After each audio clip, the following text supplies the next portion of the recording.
بسم اللہ الرحمن الرحیم۔ پچھلے دنوں میں نیٹ پہ سرچ کر رہا تھا، سرچ ریزلٹس میں سے ایک پہ میں نے کلک کیا، اس میں جو تحریر میرے سامنے آئی اس کو میں پڑھتا رہا، اور جب رب کی تشریح پہ میں پہنچا، رب کا جو معنی لکھا ہوا تھا اس میں لکھا ہوا تھا کہ ایولوشن یہ کمپیٹیبل ہے اسلام کے ساتھ، رب کے معنی میں انہوں نے لکھا تھا۔ آج کی اس ویڈیو میں ہم رب کا مفہوم بھی بیان کرتے ہیں، اور پھر یہ جو رب کے معنی سے جو ڈیڈکشن وہاں پہ لکھی ہوئی تھی اس پر بھی ہم گفتگو کرتے ہیں۔ اعوذ باللہ من الشیطان الرجیم، بسم اللہ الرحمن الرحیم، الحمدللہ رب العالمین۔ سب تعریفیں اللہ کے لیے ہیں جو تمام جہانوں کا پالنے والا ہے۔ اللہ تعالیٰ تمام جاندار اور بے جان اشیاء کا خالق بھی ہے، کریٹر بھی ہے، ان کا پیدا کرنے والا بھی ہے،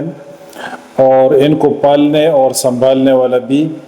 اللہ تعالیٰ ہی ہے۔ عالم خود بھی جمع ہے، یعنی جہان کا، اور عالمین جو ہے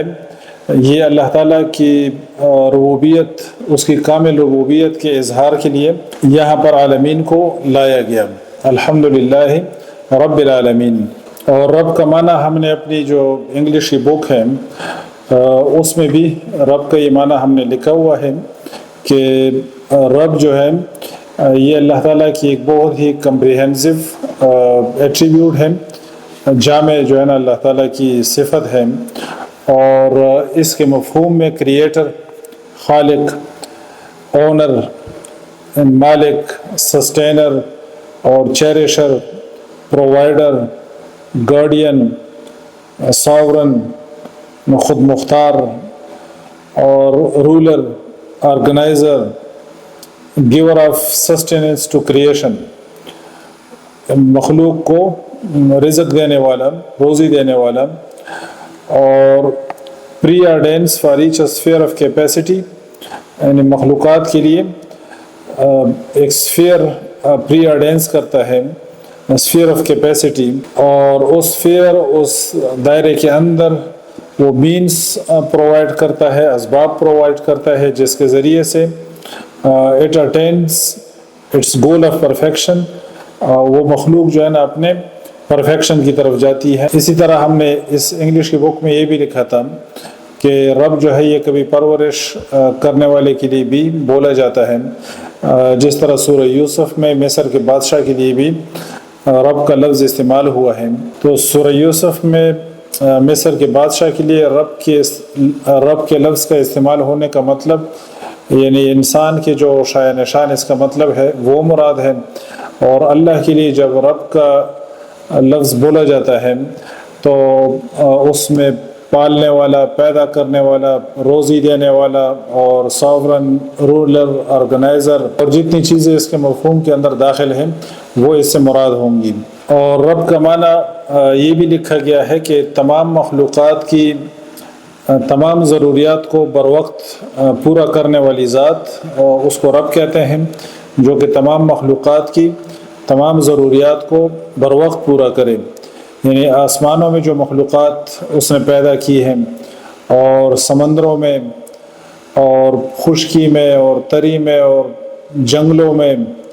اور جہاں جہاں پہ اس نے جو جو مخلوق پیدا کی ہے ان کو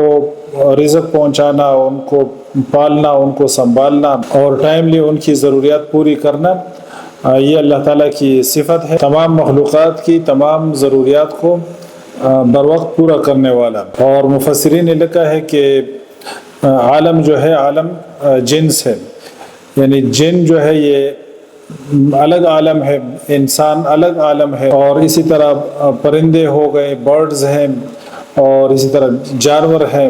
یہ جتنی بھی مخلوقات ہیں یہ سب الگ الگ عالم ہے۔ اور اللہ تعالیٰ جاندار اور بے جانوں کو پیدا کرنے والا، اور ان کو پالنے والا، اور ان کو سنبھالنے والا۔ اللہ خالق کل شیء وہو علی کل شیء وکیل۔ اور سورۃ الشعراء میں اللہ نے فرمایا کہ رب السماوات والارض وما بینہما، وہ رب ہے آسمانوں کا اور زمین کا اور جو کچھ ان کے بیچ ہے۔ اب ہم آتے ہیں اس بات کی طرف جو شروع میں ہم نے ڈسکس کی کہ رب کے معنی میں یہ لکھا ہوا تھا، اس تحریر میں جو میں پڑھ رہا تھا، رب کے معنی میں جو ہے نا اس کو لکھا ہوا تھا، جو مفسرین نے لکھا ہے کہ مخلوقات کی اس طریقے سے پرفیکشن کرنا اور پرفیکشن کی طرف لے جانا، درجہ بدرجہ پرفیکشن کی طرف لے جانا. تو مفسرین نے جو یہ معنی لکھا ہے رب کا کہ درجہ بدرجہ مخلوق کی پرفیکشن کرنا، اس میں انہوں نے چینج آف سپیشیز نہیں لکھا. نظریہ ارتقاء کو جس طرح وہ لوگ بیان کرتے ہیں، تو مفسرین نے یہ تو نہیں لکھا کہ مخلوقات کو ایک سپیشیز سے جو ہے نا دوسری سپیشیز نکالی جاتی ہے. اس میں تو یہ لکھا گیا ہے کہ ود ان دا سپیشیز جو ہے نا پرفیکشن کی جاتی ہے، with in the species perfection ہوتی ہے. جس طرح آپ انسان کو دیکھیں، انسان کی نسل اللہ تعالیٰ نے جس طرح چلائی ہے، تو نطفے سے اس کی ابتدا ہوتی ہے، رحم مادر میں نطفے سے ابتدا ہوتی ہے، فرٹیلائزیشن ہے، اور پھر جو ہے نا امپلانٹیشن ہوتی ہے، اور پھر وہ 9 مہینے تک جتنے پروسیسز چلتے ہیں اور جن مراحل سے وہ فیٹس گزرتا ہے، تو وہ اس کو لکھا ہے مفسرین نے کہ وہ کمزور درجے سے اٹھا کے کس طرح پرفیکشن کی طرف اس کو لایا جاتا ہے. پھر جب بچہ پیدا ہوتا ہے تو وہاں پر پھر اللہ تعالیٰ نے ربوبیت کا یہ نظام رکھا ہے کہ خود تو اس کے اندر صلاحیت ہے نہیں سوائے رونے اور چیخنے کے. اس نے سارے کام رونے اور چیخنے سے کروانے ہوتے ہیں چھوٹے بچے نے. تو اس کے لیے اللہ تعالیٰ نے اس کے پیرنٹس کے دل میں جو ہے نا اس کی محبت ڈال دی.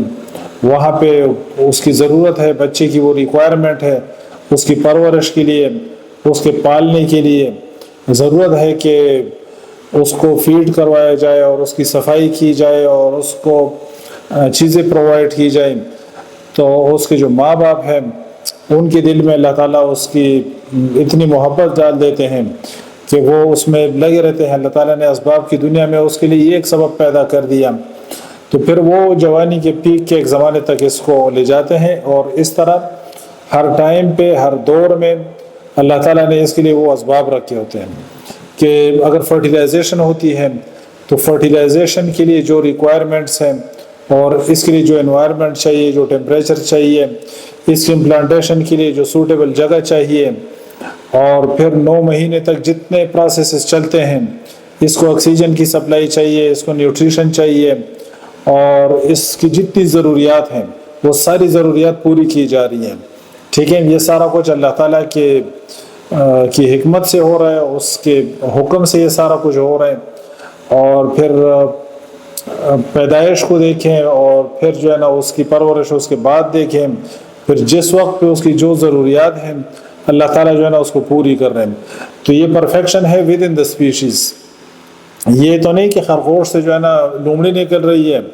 اور لومڑی سے جو ہے نا وہ گدھا نکل رہا ہے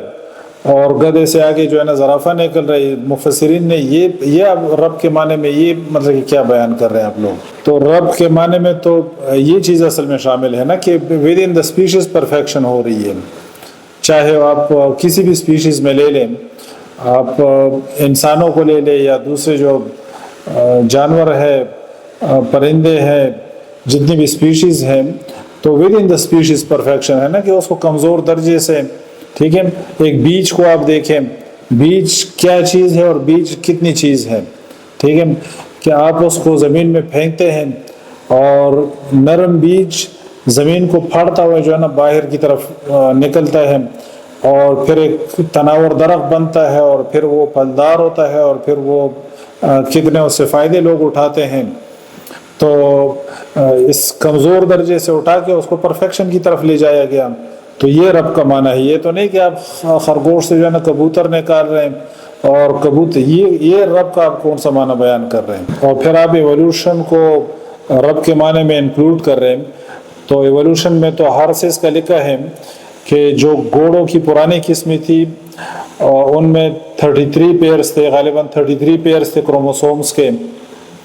اور بعد میں جو ہے نا پھر جو کروموسوم فیوژن ہوئی یا ڈیلیشن ہوئی، اب جو ہے نا 32 پیئرز ہیں. اس طرح ڈنکیز میں ہے، اس طرح دوسرے کئی ایک جانوروں میں کروموسوم ڈیلیشن ہوئی ہے، پورے کروموسومز کی جو ہے نا ڈیلیشن ہوئی ہے. تو آپ رب کے معنی میں اگر اس کو انکلوڈ کر رہے ہیں تو آپ کیا کہتے ہیں کہ پہلے اللہ تعالیٰ نے جانوروں میں 33 پیئرز آف کروموسومز بنائے تھے اور پھر بعد میں نعوذ باللہ اللہ تعالیٰ نے اپنی تخلیق کے اندر خود ہی جو ہے نا ایک وہ اس میں ایک چیز مٹا کے ڈیلیٹ کر کے پھر 32 کروموسومز پیچھے چھوڑ دیے. کس طرح کی تشریح آپ وہ لوگ آیتوں کی بیان کر رہے ہیں. سبحانک اللہم و بحمدک اشہد ان لا الہ الا انت استغفرک و اتوب الیک.